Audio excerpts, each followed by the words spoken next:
നമസ്കാര സുഹൃത്തുക്കളെ, നമ്മളിപ്പോൾ എത്തിയിരിക്കുന്നത് ഹരിദ്വാറിലാണ്. ഹരി എന്ന് പറഞ്ഞു കഴിഞ്ഞാൽ രണ്ടർത്ഥങ്ങളുണ്ട്. ഒന്ന് ഹരി മഹാവിഷ്ണു, അതല്ലെങ്കിൽ ഹരൻ മഹാദേവൻ. എന്നിട്ട് അവരിലോട്ടുള്ള വഴി, അതാണ് ഹരിദ്വാർ എന്ന് പറഞ്ഞ് അർത്ഥമാക്കുന്നത്. ഇവിടെ വന്നിട്ട് ഈ കാണുന്ന ഗംഗാ നദീതീരത്തൊന്ന് മുങ്ങി കുളിച്ചു കഴിഞ്ഞാൽ ഈ ജന്മത്തിൽ ചെയ്തിട്ടുള്ള സകല പാപങ്ങളും കഴുകിക്കളയുമെന്നാണ് ഇവിടുത്തെ വിശ്വാസം. അതുകൊണ്ട് തന്നെ ലക്ഷക്കണക്കിന് ആളുകളാണെന്നറിയാം ഇവിടെ വന്ന് കുളിച്ചു തൊഴുന്നത്. എന്നിട്ട് എല്ലാവർക്കും നമുക്കുള്ള വീഡിയോ ഹരിദ്വാറിലെ വിശേഷങ്ങളൊക്കെ ഉള്ള ഈ വീഡിയോയ്ക്ക് അതോട്ട് സ്വാഗതം. ഹരിദ്വാറിൽ ഈ മലമുകളിലായിട്ട് കാണപ്പെടുന്ന ഈ അമ്പലമാണ് മനസാദേവിയുടെ അമ്പലം. അതായത് മനസാദേവി എന്ന് പറഞ്ഞു കഴിഞ്ഞാൽ മഹാദേവന്റെ പുത്രിയാണ് ഈ മനസാദേവി എന്ന് പറയുന്നത്. നമ്മൾ ഹരിദ്വാറിലൂടെ ഇങ്ങനെ നടന്നു പോയിക്കൊണ്ടിരിക്കുകയാണ്. ഇത് നമ്മളോട് ഉള്ളത് കേശവാണ്. അന്നേരം ശരിക്കും പറഞ്ഞു കഴിഞ്ഞാൽ ഇവിടെ ചുറ്റും നമുക്കിങ്ങനെ ഒരുപാട് സംഭവങ്ങളൊക്കെ കാണാം. സുഹൃത്തുക്കളെ, അന്നേരം നമ്മളിപ്പം ഗംഗാ റിവറാണ് ഈ പുറകിൽ കണ്ടുകൊണ്ടിരിക്കുന്നത്. നമ്മളെ ഗംഗാദേവിയുടെ ഒരു പ്രതിമയാണ് ഇവിടെ കാണുന്നത്. അവിടെ പുറകിലായിട്ട് നമുക്കൊരു ശിവന്റെ പ്രതിമയും കാണാൻ വേണ്ടി പറ്റുന്നുണ്ട്. ഈ കാണുന്നതാണ് ഗംഗാ നദി. കാണാൻ കുത്തൊഴുക്കാണ് ഇവിടെ നടന്നിരിക്കുന്നത്. പിന്നെ ഈ പുറകിലായിട്ട് കാണുന്ന ഭാഗത്താണ് ഗംഗാ ആരതിയും കാര്യങ്ങളൊക്കെ നടക്കുന്നത്. ഇത്തരം ഗംഗാ നദിയിൽ നമ്മളെ സുഹൃത്തുക്കൾ മുങ്ങി കുളിക്കുന്നതാണ് ഇവിടെ കണ്ടുകൊണ്ടിരിക്കുന്നത്. ഇതാണ് ശരിക്കും ഗംഗാജലം. നല്ല കലങ്ങി ഒലിച്ച് കളറിൻ്റെ ആയിട്ടാണ് വരുന്നത്. ശരിക്കും പറഞ്ഞു കഴിഞ്ഞാൽ നല്ല അഴുക്ക് വെള്ളം കണക്കാണ് നമുക്ക് തോന്നുന്നത്. സുഹൃത്തുക്കളെ, അന്നേരം നമുക്ക് ഒരു പൊട്ടിടാൻ വേണ്ടി ഒരു മോള് വന്നിട്ടുണ്ട്. ഹായ് പറ നിന്നി. ഞാൻ നിന്നി, മോളെ പേര് നിന്നി എന്നാണ്. അന്നേരം ഇവിടെ പൊട്ടിട്ട് കൊടുക്കുന്ന ഒരു കൊച്ചാണ്. മുഷ്കിന്നയ്യേ नाम बता दो इसमें कैमरे में क्या നിന്നി നിന്നി. ഓക്കെ, അന്നേരം മോളാണ് നമുക്ക് പൊട്ടിട്ടതിന് ഹായ് ഹായ് പോലും. സുഹൃത്തുക്കളെ, അന്നേരം ഈ ഗംഗാ നദി എന്ന് പറഞ്ഞു കഴിഞ്ഞാൽ അത് ശരിക്കും ഹിമാലയത്തിൽ നിന്നാണ് ഉത്ഭവിച്ച് വരുന്നത്. അന്നേരം അതുകൊണ്ട് തന്നെ ഭയങ്കര തണുപ്പാണ്. വെരി കോൾഡ് തന്നെ, ഭയങ്കര തണുപ്പാണെന്ന് അറിയുന്നത് കുളിക്കാൻ വേണ്ടിയുള്ളത്. പിന്നെന്ന് പറഞ്ഞു കഴിഞ്ഞാൽ ഇത് കലങ്ങിയ വെള്ളമൊക്കെ കാണുന്നാലും ശരിക്കും പറഞ്ഞു കഴിഞ്ഞാൽ വെള്ള പരിശോധനയൊക്കെ നടത്തുന്നത് ഈ കളറിന്റെ ഒരു കാരണം എന്ന് പറഞ്ഞു കഴിഞ്ഞാൽ ഇവിടെ ചെളിയോടിയ മണ്ണായതുകൊണ്ടാണ് ഇത്രയും കലങ്ങുന്നതെന്നാണ് പറയുന്നത്. ശരിക്കും നമ്മൾ ഈ കാണുന്ന കണക്ക് അത്രയും നമ്മളെ വാരണാസിയിലാണെങ്കിൽ അത്രയും മലിനമൊന്നുമല്ല ഇവിടെ ഗംഗ. നമ്മളെ സുജിത് ഭക്തനാണെങ്കിൽ ഇവിടെ വന്നിട്ട് ഏണ്ടൊരു കൊച്ചിന് തോട് കണക്ക് കണ്ടിട്ട് അപ്പൊ ഞാൻ വിചാരിച്ച ചെറിയ അയാളെ പുള്ളിയുടെ വീടിയൊക്കെ കാണാനുണ്ട്. ചെറിയ എന്തോ ഒരു തോടാണ് ഈ അത്തരം കണ്ടേ ഉള്ളു ഈ ഗംഗാ റിവർ എന്നാണ്. ശരിക്കും ഇവിടെ വന്ന് കണ്ടപ്പോഴത്തേക്കാണ് അതിൻ്റെ ഒരു ആഴവും ഭീകരതയൊക്കെ മനസ്സിലാവുന്നത്. സംഭവം അടിപൊളിയാണ്. നമ്മളെ പാപങ്ങളൊക്കെ തീരണമെന്നൊക്കെ ആഗ്രഹമുള്ളവർക്ക് ഹൈന്ദവ പുരാണ പ്രകാരം ഇവിടെ വന്ന് മുങ്ങി കുളിക്കുന്നതോടുകൂടി എല്ലാം മാറുന്നതായിരിക്കും. കടയിലോട്ട് എത്തിയിരിക്കുകയാണ്. ഇവിടെ ഇങ്ങനെ ഈ പെൺപിള്ളേരുടെ ഒക്കെ വളകളും കാര്യങ്ങളൊക്കെ കിടപ്പുണ്ട്. Can you ask how much it is? ഇവിടെ ഒത്തിരി സൈസുണ്ട്. രുദ്രാക്ഷ മാലകള്, അങ്ങനത്തെ ഉള്ള കാര്യങ്ങള്, അങ്ങനത്തെ ഒത്തിരി സംഭവങ്ങളൊക്കെ ഉണ്ട്. ശരിക്കും പറഞ്ഞു കഴിഞ്ഞാൽ അന്നേരം ഈ ഒരു 2 വളയ്ക്ക് 100 രൂപയാണ് ഇവർ വില പറഞ്ഞിരിക്കുന്നത്.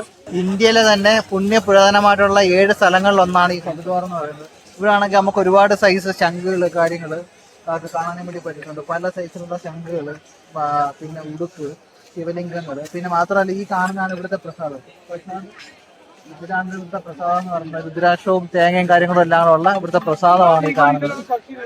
പിന്നെ നമുക്ക് എന്നൊക്കെ പറഞ്ഞു കഴിഞ്ഞാൽ ശരിക്കും ഇത് കണ്ടു കഴിഞ്ഞാൽ ഇച്ചിരി ഉള്ളെങ്കിൽ കണ്ടേ ഇങ്ങനെയൊക്കെ അടിക്കുമ്പോഴത്തേക്ക് കറക്റ്റായിട്ട് അടിക്കാതിരിക്കുന്നവരാകുമ്പോൾ നല്ല ശബ്ദമൊക്കെ കേൾക്കും.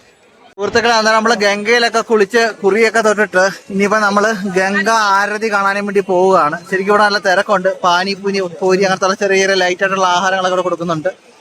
അതെ, ഈ കാണുന്നതാണ് കുത്തി നിറഞ്ഞൊഴുകുന്നതാണ് ഗംഗാ നദി എന്ന് പറയുന്നത്. അന്നേരം നമുക്ക് ഇനിയിപ്പം ഇതിന്റെ മുകളിലായിട്ടൊരു അമ്പലമൊക്കെ ഉണ്ട്. അന്നേരം നമ്മൾ അവിടെ പോകുന്നുണ്ട്. കുറച്ചുകൂടി ഇരുട്ടിട്ട് പോകാനല്ലോ എന്ന് എഴുതിയിരിക്കുന്നത്. അടുത്തായിട്ട് ഇനിയിപ്പോൾ നമ്മൾ കാണാൻ പോകുന്നത് ഗംഗാ ആരതിയാണ്. ഇനിയിപ്പം ഗംഗാ ആരതി തുടങ്ങാൻ വേണ്ടി ഏകദേശം അരമണിക്കൂർ മാത്രമേ സമയമുള്ളൂ. അന്നേരം എന്താണ് ഈ ഗംഗാ ആരതി എന്നുള്ള വിശേഷങ്ങളൊക്കെ നമുക്ക് അവിടെ ചെന്നിട്ട് പറയാം. അന്നേരം ഈ ഗംഗാ ആരതി എന്ന് പറയുമ്പോഴത്തേക്ക് ഗംഗാ റിവറിന്, അതായത് ഗംഗാ ദേവിയായിട്ടാണ് സങ്കല്പിക്കുന്നത്. അന്നേരം അതിനെ പൂജ ചെയ്യുന്നതാണ് ഈ ഗംഗാ ആരതി എന്ന് പറയുന്നത്. അന്നേരം നമുക്കത് കാണാനും വേണ്ടി അങ്ങോട്ട് നേരിട്ട് തന്നെ പോയി നോക്കാം. ഗംഗാ ആരതി കാണാനും വേണ്ടിയുള്ള ആളുകളുടെ ഒരു കൂട്ടമാണ് ഇപ്പോൾ കണ്ടുകൊണ്ടിരിക്കുന്നത്. ഭയങ്കര തിരക്കാണ്. ഇവിടെ മൊത്തം ക്രൗഡായിട്ട് ഇങ്ങനെ നിൽക്കുകയാണ്. മാത്രമല്ല ചൂട് കാലാവസ്ഥയാണ്, ഭയങ്കര ചൂടുമാണ്.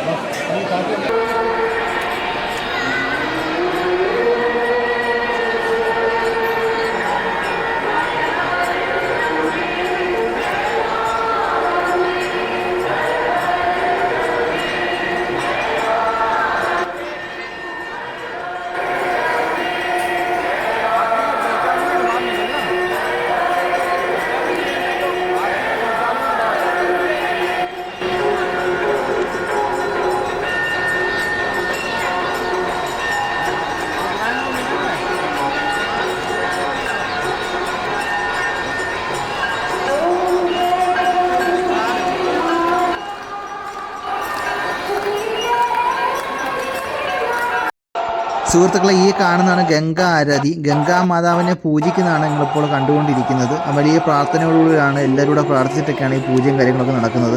ഇവിടുത്തെ തന്നെ ഏറ്റവും പ്രധാനപ്പെട്ട തിരുമേനിമാരാണ് ഇത് ചെയ്യുന്നത് എന്നാണ് ഞാൻ കേട്ടത്.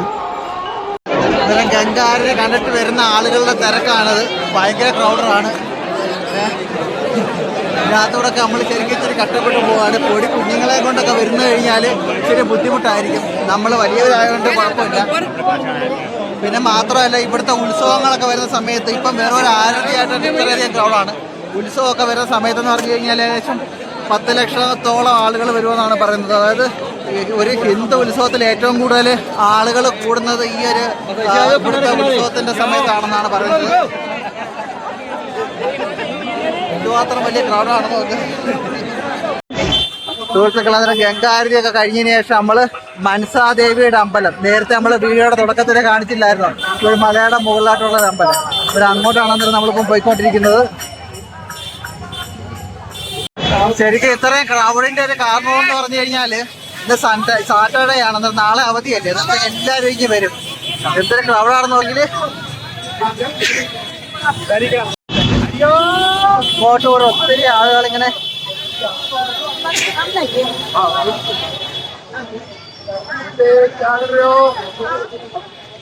അമ്പലത്തിലോട്ട് പോകുന്ന വഴിയായിട്ട് പോലും എന്തിനാണെന്ന് നോക്ക്. ചേർത്ത് കുളിച്ച് ഊപ്പാട് വന്നിങ്ങനെ വന്നോണ്ടിരിക്കുകയാണ്. ഇവിടെ കടകൾ അത് ഇഷ്ടം പോലെ ഉണ്ട്. അതായത് നമുക്കിവിടെ വുഡിനകത്ത് തീർത്തിട്ടുള്ള ഒത്തിരി സംഭവങ്ങളൊക്കെ ഇവിടെ കാണാൻ വേണ്ടി പറ്റുന്നുണ്ട്. അമ്പലങ്ങള്, കാര്യങ്ങള്, അതൊക്കെ കൂടാതെ തന്നെ പല പല കളിപ്പാട്ടങ്ങൾ, എല്ലാ സംഭവങ്ങളും കാണാനും വേണ്ടിയുണ്ട്. പിന്നെ ഈ സന്യാസിമാർക്കൊക്കെ പുക വിടാനും വേണ്ടിയുള്ള സാധനങ്ങളൊക്കെ ഇവിടെ ഇരിപ്പുണ്ട്, പല സൈസുകളുള്ളത്. സംഭവം നിറ അടിപൊളിയായിട്ടുണ്ട്. സൈക്കിള്, മെറ്റാലിക് സൈക്കിള്, നമ്മളെ വീട്ടിൽ ഇതിനൊക്കെ ഇരിപ്പുണ്ട്. അതൊക്കെയാണ് സെയിം സംഭവങ്ങൾ. അന്നേരം ഈ കാണുന്നതാണ് മനസാദേവിയുടെ അമ്പലത്തിലോട്ടുള്ള കവാടം. സുഹൃത്തുക്കളെ, ശരിക്കും മനസാദേവിയുടെ അമ്പലത്തിൽ പോയപ്പോഴത്തേക്ക് അത് 8 മണിയാകുമ്പോൾ, രാത്രി 8 മണിയാകുമ്പോൾ അടയ്ക്കും. അതുകൊണ്ട് തന്നെ നമുക്ക് അങ്ങോട്ട് അമ്പലത്തിൽ കയറാനും വേണ്ടി പറ്റിയില്ല. റബഡി കുൽഫി ഉണ്ടാക്കുന്ന രീതിയാണ് നമ്മളിപ്പോൾ കണ്ടുകൊണ്ടിരിക്കുന്നത്. ഒരു സംഭവം എടുത്തിട്ട് അടക്കുന്ന നമ്മളൊക്കെ നാട്ടിലൊക്കെ തൈര് അളന്ന് കൊടുക്കുന്നുണ്ട്. തൈരെല്ലാം നെയ്യ് അളന്ന് കൊടുക്കുന്നതിന് അടക്ക് വെച്ചിട്ട് സംഭവം ഇങ്ങനെ കുൽഫി ഉണ്ടാക്കി പുള്ളി ഇങ്ങനെ തരുന്നതാണ്. ഇത് നമുക്ക് ഇതെങ്ങനെയാണെന്നുള്ള കാര്യം നോക്കി കാണാം. कितना है भाई? 30. एक कुल्फी का 30 രൂപയാണ് ഒരു കുൽഫിക്ക് ചാർജ് വരുന്നത്. അങ്ങനെ വെച്ചതിന് ശേഷം ഇതുകൊണ്ട് എടുത്ത് അതിനകത്ത് എടുത്ത് കഴിയുമ്പോഴത്തേക്ക് നാട്ട കുൽഫ് റെഡിയായി. പിന്നെ ഇതൊക്കെ ആക്കിയിട്ടാണ് തരുന്നത്. എന്നാൽ ഇതാണ് നമ്മളുടെ കുൽഫി എന്ന് പറയുന്നത്. നമ്മളെ കുൽഫി കഴിച്ചുകൊണ്ടിരിക്കുകയാണ്. നമ്മൾ ഐസ്ക്രീമിൻ്റെ ഒക്കെ ഒരു ടേസ്റ്റാണ് ഈ സംഭവത്തിന് വരുന്നത്. പിന്നെ ഈ കുൽഫിയുടെ പ്രത്യേകത എന്ന് പറയുമ്പോൾ, പ്രത്യേകിച്ച് ഈ പുറത്തൊക്കെ നോർത്ത് ഇന്ത്യയിലൊക്കെ പോകുന്നവർ ദയവായിട്ട് ഇങ്ങനത്തുള്ള സ്ട്രീറ്റ് ഫുഡുകളൊന്നും വാങ്ങിച്ച് കഴിക്കാതിരിക്കുക. കാര്യം വയറിന് പണി കിട്ടാനും വേണ്ടി ചാൻസ് ഉണ്ട്. നമുക്കിതൊക്കെ ഒരു ശീലമുണ്ട്, നമുക്കൊന്നും കേൾക്കത്തില്ല. ശരിക്കും ഈ ഗംഗയിൽ വരുന്നവരൊക്കെ ഉണ്ട്. ഇതിനൊക്കെ കുപ്പി വാങ്ങിച്ചിട്ട്, ഇവിടെ ഈ കുപ്പി പിന്നെ 30 രൂപയാണുള്ളത്. അതായത് ഇതിനൊക്കെ കുപ്പി വാങ്ങിച്ചിരിക്കുന്ന ഗംഗാജലം എടുത്തോണ്ട് പോകും. ശരിക്കും വീട്ടിൽ പോയി കുടയാനും വേണ്ടി അല്ലെങ്കിൽ ബന്ധുക്കൾക്ക് കൊണ്ട് കൊടുക്കാനും വേണ്ടി ഇങ്ങനെ ഗംഗാജലം എടുക്കും. ശരിക്കും ഇത് പുരാതന കാലഘട്ടം ഉണ്ടായിരുന്നു. പണ്ട് അക്ബർ ചക്രവർത്തി ആണെങ്കിൽ കുടിക്കാനും വേണ്ടി ഇവിടുന്നായിരുന്നു വെള്ളം എടുത്തുകൊണ്ടിരുന്നത്. അന്നൊക്കെ ശരിക്കും ഇത് കുറച്ചുകൂടെ പ്യൂരിഫൈഡ് വാട്ടർ ആയിരുന്നിരിക്കണം. പക്ഷെ ഇപ്പോഴാണെങ്കിൽ കുറച്ചുകൂടെ മലിനമായി തുടങ്ങിയിട്ടുണ്ട്. ഇത്രയും പൊല്യൂഷൻ കാര്യങ്ങളൊക്കെ ഉള്ളതുകൊണ്ട്. എന്നാലും നമ്മൾ ഇച്ചിരി വെള്ളം എടുത്തുകൊണ്ട് പോവുകയാണ്. സുഹൃത്തുക്കളെ, എന്നാൽ ഞങ്ങൾ ഹരിദ്വാർ യാത്രയൊക്കെ കഴിഞ്ഞിട്ട് ഞങ്ങൾ ഏകദേശം തിരിക്കാൻ പോവുകയാണ്. ജീവിതത്തിൽ വിസിറ്റ് ചെയ്യേണ്ടുന്ന 7 പുണ്യസ്ഥലങ്ങളിൽ, ഇന്ത്യയിലെ 7 പുണ്യസ്ഥലങ്ങളിൽ ഒന്നാണ് ഹരിദ്വാർ എന്ന് പറയുന്നത്. അന്നേരം ശരിക്കും പുണ്യസ്ഥലങ്ങൾ സന്ദർശിക്കാനും വേണ്ടി ആഗ്രഹമുള്ളവരും മോക്ഷപ്രാപ്തി അങ്ങനത്തുള്ള ഹിന്ദു മെത്തഡോളജിയായിട്ട് കൂടുതൽ വിശ്വസിക്കുന്ന ആളുകൾക്ക് തീർച്ചയായിട്ടും വിസിറ്റ് ചെയ്യേണ്ടുന്ന ഒരു സ്ഥലമാണ് ഹരിദ്വാർ. അതിന് ശരിക്കും ബാക്കിയുള്ളവർക്ക് അത്ര വലിയ കാണാനും വേണ്ടി വലിയ സംഭവങ്ങളും കാര്യങ്ങളും ഒന്നുമില്ല. അന്നേരം എല്ലാവർക്കും നമ്മളെ വീഡിയോ ഇഷ്ടപ്പെട്ടു എന്ന് വിചാരിക്കുന്നു. നന്ദി, നമസ്കാരം, ബൈ.